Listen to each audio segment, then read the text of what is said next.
Hey, so today I'm excited to bring you a special episode where you're going to get to hear from one of my amazing stressless eating clients. Now, I've told you before that I am not here to persuade you or convince you or try to sell you on the fact that the diet mentality is the real problem here, and that the journey that I believe all women need to go on to create their freedom only comes when you take the time to heal your relationship with food and your body and yourself. So instead, I'm just going to let you hear it from women who have been where you are and have been locked inside their own food and body and shame prisons, and they've come out on the other side victorious. I'll let you hear it from them and see it through their eyes. And remember, this is a pretty big deal for these gals to share their journey because remember, this topic tends to carry around a lot of weight and a lot of shame. And in these case study interviews, they do not hold back. Like, they share the good, the bad, the ugly, and everything in between. I'm talking their fears, their struggles, their skepticism, all of it. So without further ado, let's dive into today's episode. All right, we are recording, we are live. I'm so excited. We are here with my amazing client, Jerry. And I always get so excited to bring you these stories because ladies, you don't understand the transformation that can happen when you're radically committed. And the women that you hear from in these journeys and these case studies are women that just like you, felt hopeless or felt like this is just how I'm always going to be. And not to mention the fact that they're here sharing their journeys. It's a big testament to who they've become. So I'm always here in the background being like, yes, rock star for even having the courage to share. So first of all, hello, Jerry. Thank you so much for being here. Hi, it's so great to be here. Yes, absolutely. And we're excited to just, share your story and your journey. And thanks for being so vulnerable. Thank you in advance for being courageous and vulnerable and sharing your truth. So we'll just kind of dive on in and let you just share, before we met, and you graduated from the program a few months ago. So you've been out on in the world for, on your own, but, where were you before we met when we started this journey? What was your life like? What was your relationship with yourself like? What was your relationship with food life? What was that inner self-talk like? Just kind of paint a picture of us where you were before we met. So I had done some work, and I knew, the thing that I really wanted to work on because, I'm really happy with the career I have. I really, I have a spiritual life that I love, and it has always been the physical part of me, I thought. And of course, we were in the pandemic at the time too, and I thought, okay, I have to get a hold of this. And the reason I came to you was specifically stress eating, if you remember, and emotional eating, and self-sabotage. So that was that's where I was. And I just thought, there's got to be a way. And just talking to you in the beginning, ditching the diet mentality was what I knew right away that I needed to work on. So that was where I was when we started. Yeah. What was your day-to-day kind of dialogue with yourself, and how were you? And that was, that was really huge. The self-talk, when we started and I realized what my self-talk was, and I didn't realize it before. And if anybody that knows me, I think would say, wow, you're so encouraging. You're the person that can kind of get me up, etc. But I was not playing that recording to myself. I was not doing that because I just thought I couldn't do this because I've tried it for so long and up and down and, why won't this work and that kind of thing. So that was, that was where I was with the self-talk. And I believe, in the program, that's the thing that changed first because of the way we worked through the program. And that change was significant. That was really significant. Yeah. I love it. Yeah. And you just said something really important because I'm sure everyone on here listening, just like you thought that food was your biggest struggle, right? And then now you see when we got rid of, when we took care of the other stuff, the foundational stuff, the self-image, the way you're talking to yourself, self-esteem, trusting yourself, the food stuff really clicks into place pretty simply. But that's the thing. Everybody that comes to me is hey, let's talk about the food. And it's no, we have to start with the other stuff because I could just give you the strategy side of things around food. But if you're sure if those weeds in the garden of your mind are causing you to think and act and feel and behave, like you were saying, a self-sabotager, like not able to trust yourself. Like, this is just who I am. This is how I'm always going to be. It doesn't matter what your strategy is, because you can't outthink and out-strategize your self-image and your current self-talk, you know? Right. Exactly. So, and what was your relationship with food? I know, this was a lifelong struggle for you for the most part, right? Yeah. So my relationship with food wasn't good. I mean, it was good, bad, that was what it was. Oh, if I have bad food, that's bad for me. If that kind of thing. So I mean, and when I think of this program, I just think of the freedom that I gained. Is just remarkable. And also, when you were talking about the strategies, the other piece of that is the stories that we're telling ourselves. And I think with this, you'll know that with the self-talk and the other things, the stories we're telling ourselves. And I just knew right away in the program that I wanted to show up as my best self. Yeah. And I knew I could. Once we started this work, and you talk about the weight of the weight, and that's what it really is. What is the deep dive, and we can change it. Absolutely, yeah. We don't have to live like that. Yeah. I love it. I love it. Yeah. So how would you say your life has changed as a result of being a part of this program?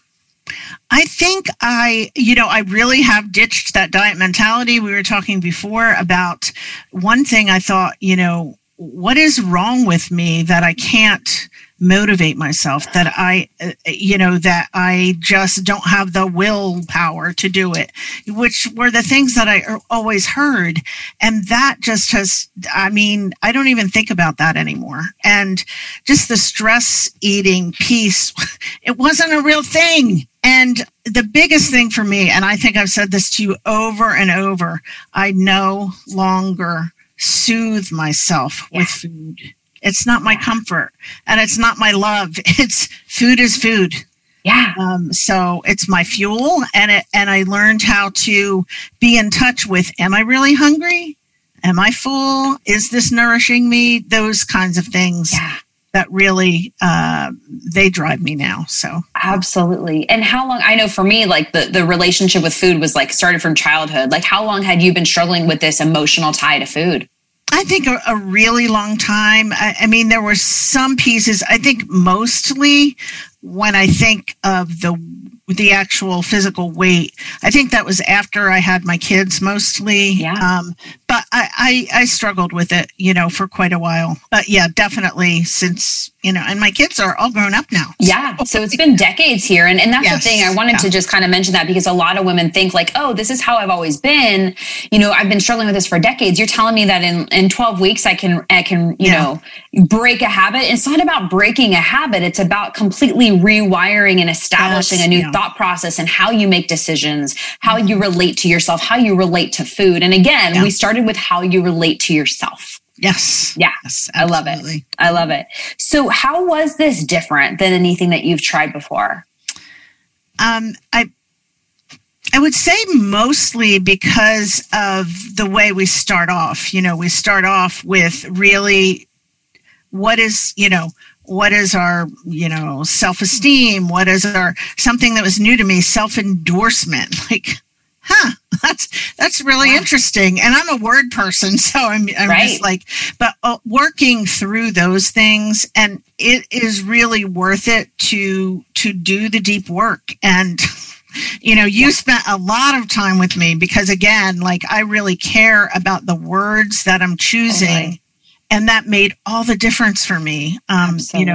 Working on things like you call the inner compass, that stays with me, and it will stay with me forever. I mean, I don't even want to change my words because I understand the weight of the words and how that, that heals me. Yeah. Absolutely. Absolutely. And you said earlier that, like, from the outside perspective, people that know you and love you would think like, oh, she's happy-go-lucky. She's, kind and loving to us. Like they would just assume that you are that way to yourself. But what happens is, like, and I'm sure everyone that's listening to this can relate. Like, we get in this, again, like a relationship with ourselves, and we're desensitized to it because it's become our everyday world that we don't realize how much shame and blame and comparisonitis and perfectionism is showing up. And if we we ignore that. That's the kind of stuff that causes us. We don't realize it. It's so interrelated to our health first and foremost, because like when your brain is in that sympathetic branch of the nervous system all the time, like it is toxic to your nervous system and your health. But also, when we don't trust ourselves, self-endorsement, when we can't find that self-belief, we have to find it from somebody else, and that can be a prison, right? When we really just like are so unaccepting of ourselves and arguing with the reality of who we are and where we are, all of those things, not only are they not fun to live in, but they keep us out of alignment with who we know ourselves to be. So that gap of untapped potential of, man, like my life would be so much better if this and that. And people think like, wait, again, how is that related to food? But it's everything. That's all the stuff that's causing us to be obsessively thinking about our weight and thinking that that's going to heal it. And then not trusting ourselves and believing ourselves less and less every single time and feeling like crap and the lack of self-esteem. And then we don't trust ourselves. And again, it's that cycle. So these are all the things that I know it doesn't sound like, sexy, as sexy as like lose 20 pounds in 20 minutes. But it is the stuff that, like you said, that freedom that comes from that. And then the food stuff, because you've untangled all of the webs of why you're eating and why you're not eating and the hole that it's leaving in your brain, and why people that go from eating, cheeseburgers every day to all of a sudden like, hey, I'm going to eat kale salad every day. Like, why does that not work? Right? Like you're understanding your brain and you're no longer out of alignment and reaching for food. And you said a minute ago, you said like the stress eating and the emotional eating, you're like, it wasn't even a thing. Like it wasn't even real. Like what did you mean by that? Well, I mean, it was mindless. That's, and so now it's very mindful, that's what we work on a lot. And, so yeah, it wasn't that I wasn't doing that, but I also knew, just other, talks we would have in the pandemic, and other people would say, oh, having more wine. And then I thought, no, I need a new way to go at this. And I actually wanted healing. That's really what I wanted. And I knew, meeting you I just knew this was the right thing. And the steps that we've taken have been, you mentioned before trusting yourself. And that's when I came in, that's what I thought. I'm like, how can I trust myself again? I can't do this, Absolutely. And, but that's not true. So, absolutely. But you need a pathway to earning back your own trust. Yes, exactly. Absolutely. Yeah, totally.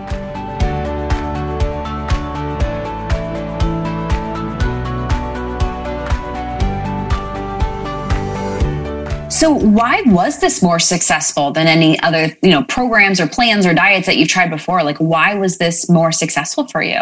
Because it's out of the diet mentality for sure. I mean, I was I was obsessed with that, as I think many people are, because that's all calories in, calories out, how much exercise. And we even talked a lot about that because there were some physical things that prevented me from doing the kind of exercise I wanted to. Right. But just as I grew with that and did work with, my doctor and that kind of thing, you also encouraged that piece of it. So all of that, but it really, so much of it started with self-love, and that's what we talk a lot about, and, self-talk. And the other thing I think is important to mention is right away, we talked about accepting and loving ourselves as we are. Yeah. And then looking towards the journey that we'll be on. Right. Yeah. And that was huge. Right. For me, yeah. Absolutely. Because it's that whole thing, like the positive thinking of like, oh, just love yourself no matter what, love yourself. And it's like, well, how do I do that right now? If I've been like hating on myself and shaming myself forever. Right. And so part of it is like, and we talk about when you argue with reality, you suffer, And so when it comes to where you are in your journey or your current weight, and this is for you and for everyone, like the first step is like, we have to just accept where we are right now. We don't have to always like it. Right. But while we are learning to like and trust ourselves more, we can learn how to love who we are that's independent of our circumstances, because it's not our circumstances that make us feel a certain way. It's our thoughts about our circumstances that are causing those feelings of, and you can choose thoughts that cause anxiety and all those things, or you can choose thoughts that cause you like just, hey, I'm empowered, and it's not those roses and butterfly thoughts from going from like, I hate my body to I love my body, because your self-image will call BS on that. Right. But it's going from like, you know what, I am where I am right now, and I don't have to like it, but I'm working on it. I'm doing something different this time, and learning to manage your mind is a big part of this. Yeah. And there's so much about, brain science, et cetera, that we talk about. And for me, a big part of it was your teaching of the nervous system and the parasympathetic nervous system, et cetera, and understanding stress eating. And that, when I'm not under stress and I'm planning to eat, have really go enjoy a coffee and a scone that I love and that kind of thing, that's fine. Absolutely. And so those things, just how I was showing up, and my relationship to myself, the connection to myself, has changed a lot. But the rewiring of the brain and how we're thinking is everything. It really Absolutely. Yeah. Because the way that we're thinking and the food and all of those things, they are brain events, and you can't it's not just, you can't out mindset it. Like, you've got to actually shift the way you make decisions, shift the wiring in your brain, shift your nervous system, and it's important to know. And we do it, in the Are You Smarter Than a Fifth Grader version of the science, to keep it simple. But like, I always, and this might be me, on my soapbox a little bit, but when somebody's talking about transformation and they're not talking about the brain and the nervous system, they lose all rapport with me, because it's like, you can't, it's going to be short-lived. It has to be short-lived unless you transform it in the brain. So, I love that you were able to just really like hack into that and take advantage of it and soar with it, Yeah, I love it. I love it. So for you, why was it worth it for you to invest in yourself and really take this approach rather than go down the road of like, short-term diets and try a weight loss? Like, why was it worth it to you to really invest at a high level and just take care of this, and so that you didn't have to deal with it in the future? Because I was doing it for the last time. Because I needed a whole new way of life and a whole new way to look at myself, and the healing of, my relationship with my body and with food.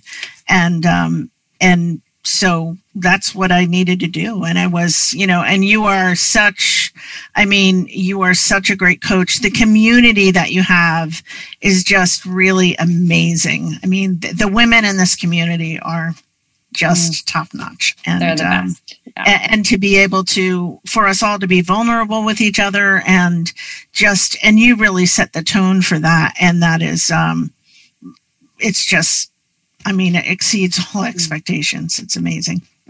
Thank you for saying that. And it's just, we are all soul sisters, because it's, even though our circumstances are different, we are all dealing with our own food and body and shame prison. And like, we get to hear each other be coached, and maybe somebody asked a question that you didn't even know you needed the answer to. And it's just, it's this collective consciousness. We're all in this we're all learning a new language together and speaking this new language and rising up and raising the bar. And I love it. So when you said that, you needed something that was going to be for the last time, like, I always talk about how like, learn it once, have it forever. You're going to grow and evolve. It's going to grow and evolve as you do. But like the way of thinking and the way of living that you have around food, is it the kind of way, like, can you see yourself living this way forever? Absolutely. And I think it's because of all of the things that we do and the practices that we integrate into our lives. I mean, I've done gratitude practices before, but this was a different one, and it will stay with me always. The other thing, part of it is I realized that I wasn't celebrating what was really great. And I think that's, many of us experience that, but doing those kinds of things. And again, rewiring the brain like that. And for me, another big thing was self-sabotage. So I'll never forget on one of the teachings, like, no, you're choosing self-sabotage. And so that just went out the window. Yeah. But I always believed I'll do it and then I'll sabotage myself. Well, why will you do that? No. If you wire your brain, you won't do that self-sabotage. Yeah. Because it's one of those things where it's like, okay, I see the problem. I have the awareness of this problem, but how do I stop? You know? And it's like, oh, there's another pathway, but you've got to change the way that you think. And yeah, and I say self-sabotage is a myth just because nobody actively says like, hey, I think I'm going to sabotage myself. But now when you see it for what it is and you learn what's going on a brain level, you can learn unsabotage. You can learn choice and freedom and just this way of being. And yeah, I love how you mentioned gratitude because everyone and their mom talks about gratitude. And for so many years, gratitude to me was like, okay, I get it. Like it's good for you, but like why and how, you know? And that's why, you know, the way that we do it is very different. Yeah. And the gratitude is just the smallest part of it. It's the why behind the what, and how we use it with intentionality. It's the intent that shapes the content that makes it such a powerhouse and that changes the game. And literally, it's like, okay, what do I want to manifest? Like talk about manifestation, whatever you want to call it. We talk about on our brain level because we're literally laying down these seeds in our brain and focusing and shifting our focus and changing the way that because the brain will get good at whatever you practice. You know what I mean? And so like, how do we get it to practice what we actually want it to do? Well, we have to do it in a way that is actually brain friendly, not in a way that your brain's going to hate or you're going to have to force or persuade or coerce yourself to do. Because that's why self-sabotage comes in, or sabotage with air quotes, I should say, right? Because we're causing ourselves, we're like trying to force our brain into a pattern that it doesn't like, it doesn't want, and it won't ever get good at. So we've got to it's those baby steps. It's like, you know, I call it meeting your inner lazy gal where she is. That's the way the brain needs to learn. And that's the way we as humans need it. You know what I mean? So I think the other thing too is the experimentation, right? So when working with you, we come up with our own recipe where, you know, in the past I was like, okay, you're just going to tell me what I have to do and I'm going to do it. And that is not the way, you know, and I never want to have to do that again. Because I don't have to. But the experimentation, I mean, the one word that always jumps out at me, and I think it's just a word, you know, in these last couple of years that has been important, is curiosity. Okay, I wonder about that. I'm curious about that and what my behaviors are and that kind of thing. So, so that is just, I mean, that is a game changer to me. Absolutely. I can figure this out. Totally. You know? And I have the tools now. Yes. Yeah. Exactly. And I always say like experimentation is the antidote to perfectionism, you know, and that's the other thing, like it's part of the reason that we've gotten here. Like the big part of the problem is that we have outsourced to everyone else. We've given everybody the ability to be an expert on us, on our health, on our hunger, on our body, on all these things. And it's like, nobody can and nobody will be the expert on you. You have to become the expert on you. And you can ask for help and get guidance and all those things, but you've got to learn the tools to tune in and stop ignoring your body, stop ignoring your heart and your emotions, stop ignoring when your brain and your nervous system is like screaming at you to feed it something, whether it's love, connection, food, whatever, right? And that's why I always say, like, you don't need another cookie cutter, one size fits all. You need somebody that's going to help you figure out your roadmap, and the way to do that is through experimentation. And people are always like, Leanne, what's that look like for me? I'm like, I don't know. We've got to go figure that out. And that's what this whole process is. It's one big fat experiment, and and your life is a series of experiments. So that's why these tools always work, is because now it's like, what's the next experiment? What's the next experiment? And now you have so many tools in your toolbox that you can go create infinite amounts of experiments with your head, your heart, your brain, your body, all of it. So I love that you brought that up. So that being said, you know, for anybody who is listening to this and they're on the fence because they're like, hey, I've been like this my whole life. Like this, like, how do I know that anything else is going to be different? Like anybody that's sitting on the fence saying like, you know what, maybe I'll go lose the weight and then I'll go deal with this emotional stuff. Or, you know, I'll go, or maybe I'm just not going to deal with it because like, I'm just so weight loss focused, or whatever it is. For anybody who's sitting on the fence right now about making that decision to really heal their struggle and just like do it one time and be done with it and have the tools forever, rather than that short-term Band-Aid approach, like what would you say to somebody that is sitting on the fence right now? I'd say take the leap of faith and get your life back. That's what I would say. Wow. Yeah. I mean, that's how it feels for me. Because I know that I'm showing up in my life as my best self. So if you want to do that, take the leap of faith. For sure. I love it. I love it. Amazing. Amazing. Is there anything else that's on your heart that you want to share about your journey, or anything that you want to just kind of share with our listeners? I don't think so. Yeah. I think we covered a lot here. I mean, I can't speak highly enough about you, Leanne, and about what you're doing here, because you're changing things just for the better, and no more quick fixes and all of that. But it's really feeding into people's lives and hearts and mind, body, spirit. So, wow. Thank you. Awesome. Yeah. Thank you for saying that. So absolutely. I really appreciate that and receive that. And thank you for being here. Thanks for sharing your truth. I'm just so proud absolutely. Of you, and, watching you flourish and evolve and just really step into who you are and go home to yourself. Like, this is who you're meant to be. You know what I mean? Like, she didn't know how, so it's really like breadcrumbs. And now you have the breadcrumbs too, anytime, because, life happens. We get that like mental amnesia and we forget. And now you have your recipe, you have your breadcrumbs. So thank absolutely. You so much for being here. Thanks for sharing this with the community, and awesome. We appreciate you. Thank you for listening, ladies, and we will see you next time. Bye. Bye. Thanks for tuning in to today's show. If you like what you heard and you're interested in breaking out of your own food, body, and diet prison, here's what I want you to do next. Head on over to stresslesseating.com. That's stresslesseating.com, and sign up to watch the Stressless Eating webinar, where I'll walk you through the exact 5-step game plan my female clients use to conquer emotional eating, self-sabotage, and finally heal themselves from the restrictive all-or-nothing diet mentality for good, but without obsessing or spending years in therapy to address it. I've laid it all out for you there in 5 easy steps. Remember, healing your relationship with food and your body does not happen by itself. You need expert guidance to make it happen, and we've helped clients all over the world take back their power from the food and find true and lasting freedom, while enjoying life and warm chocolate chip cookies along the way. To see if we can help you do the same, head on over to stresslesseating.com. I'm Leanne Ellington, and I'll see you next time.